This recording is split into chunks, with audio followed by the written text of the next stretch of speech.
현재 상황에서 쿠르스크 지역, 러시아 우크라이나 국경 지역의 한 500제곱킬로미터 정도를 우크라이나 군이 점령을 하고 있는 상황인데 계속해서 공세를 강화하고 있고, 여기에 이제 북한군 특수작전군이 투입이 임박했기 때문에 아마 공세를 더욱더 러시아 북한군은 강화해 나갈 거고요. 그리고 향후에 이제 전개될 그런 평화 협상에서도 유리한 위치를 점하기 위해서도 쿠르스크 탈환에 러시아가 총력을 기울일 것으로 예상을 합니다. 그렇다면 북한군의 쓸모가 무엇이냐라고 하는 이제 또 합리적 의문이 제기가 되는 부분이 있는데, 그러나 저러나 북한이나 러시아 모두는 미국 대선 결과 무관하게 자기의 시간표대로 자기의 갈 길을 갈 것 같습니다. 그래서 북한은 북한대로 오랜 시간 동안, 가급적 오랜 시간 동안에 러시아의 특별 군사작전에 기여를 하는 것이 그들의 경제적인 이익에 부합하는 것이고요. 네타냐후 총리 입장에서는 의문의 일승입니다. 전 대통령이 이제 이번 선거에서 이긴 것 자체가 네타냐후 총리에게는 앞으로 전쟁을 이끌어갈 수 있는, 지속할 수 있는 그런 정치적인 어떤 모멘텀, 자산으로 작용을 할 것이기 때문에 네타냐후 총리가 뭐 레바논 헤즈볼라라든지 후티 반군이라든지 가자 지구에 대한 공세를 강화할 가능성도 없지는 않습니다. 24시간 안에 전쟁은 끝내지는 못할 것 같습니다.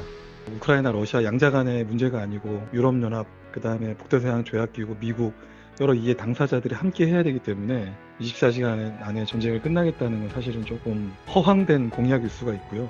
그만큼 장기전으로 이렇게 지리멸렬하게 장기화하는 이 전쟁을 조속한 시일 내에 좀 끝내서, 너무나 많은 사람들이 이 전쟁에서 죽어나가고 있기 때문에 전쟁을 종결하기 위한 그런 노력을 전방위적으로 기울이겠다, 그런 표현이 더 정확한 해석이 아닐까 싶습니다. 이제 벤스 같은 경우는 뭐 무기종을 당장 끊겠다라고 했던 것은 사실은 이제 선거 캠페인 기간에 있었던 것이고, 이제는 신행 정부가 출범이 되는 과정에서 그간에 이제 미국의 우크라이나에 대한 무기 지원, 나아가서 동맹국들의 무기 지원 전반적인 것들을 다시 한번 살펴볼 것 같고요. 한 번에 이렇게 손절하거나 끊을 수는 없습니다. 그간에 이제 미국이 글로벌 리더십을 유지해 왔기 때문에 이렇게 끊는다는 것이 자칫 불법적 침공으로 현상 변경을 해서 주권적인 영토를 이렇게 침해할 수도 있다라는 잘못된 선례를 미국 스스로가 용인하고 방치하는 결과로 귀결될 수밖에 없기 때문에 그렇게 극단적으로는 하지 않을 것 같고요. 좀 평화적인 방법, 대화를 통한 방법, 정치적 협상을 통한 방법으로 종식시키기 위한 노력에 동맹국들, 특히 북대서양 조약기구나 노력을 결집시킬 것으로 예상이 되고, 물론 문제는 트럼프 일기 때 북대서양 조약기구의 관계가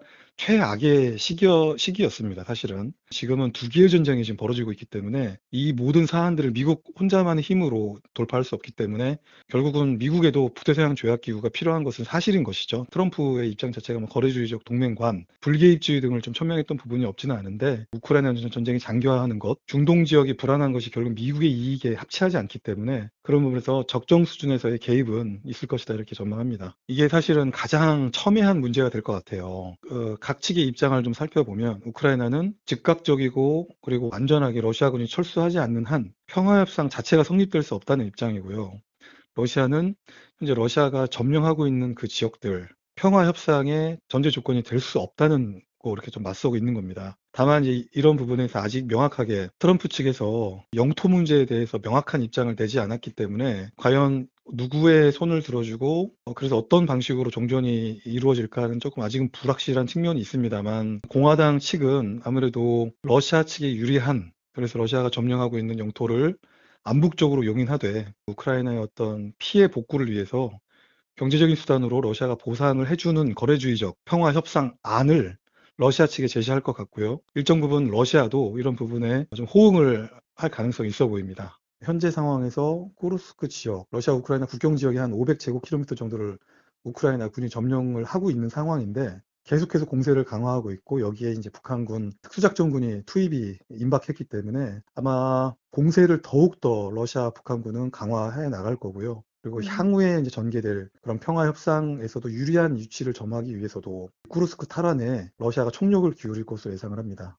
그렇다면 북한군의 쓸모가 무엇이냐라고 하는 이제 또 합리적 의문이 제기가 되는 부분이 있는데, 그러나 저러나 북한이나 러시아 모두는 미국 대선 결과 무관하게 자기의 시간표대로 자기의 갈 길을 갈 것 같습니다. 그래서 북한은 북한대로 오랜 시간 동안, 가급적 오랜 시간 동안에 러시아의 특별 군사작전에 기여를 하는 것이 그들의 경제적인 이익에 부합하는 것이고요. 평화협상 과정에서도 전투는 계속 이루어질 거기 때문에 나름대로의 억제력에 도움이 되기 때문에 북러 간의 이런 군사협력은 앞으로 지속될 가능성이 크고요. 최대한 후속 파병과 같은 이런 또 카드를 통해서 러시아로부터 북한군의 어떤 국방력 현대화에 필요한 예를 들면 ICBM 뭐 재진입도 거기에 들어가 있고요. 또 군사 정찰 위성을 고도화하고 글라나스라고 하는 것에 좀 통합이 되는 부분들, 나아가서 원자력 핵 잠수함에 필요한 소형 원자로 확보하는 이런 기술, 이런 모든 것들을 러시아에 요청할 가능성이 있는 것이죠. 다만 그간에 러시아가 어떤 동맹국에도 그런 핵심 기술을 넘긴 적은 없습니다.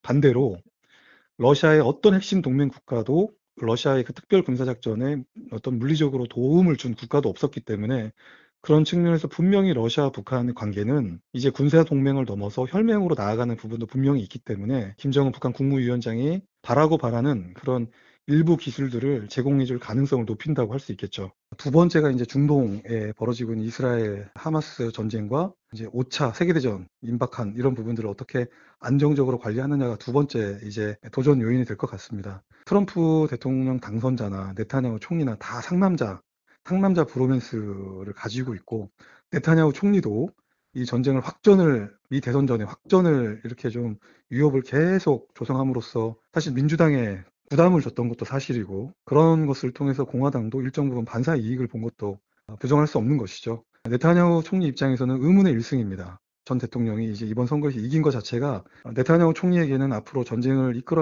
지속할 수 있는 그런 정치적인 어떤 모멘텀, 자산으로 작용을 할 것이기 때문에, 네타냐후 총리가 뭐 레바논 헤즈볼라라든지 후티 반군이라든지 가자 지구에 대한 공세를 강화할 가능성도 없지는 않습니다. 확전을 가장 두려워하고 어려워하는 측은 이란 같습니다.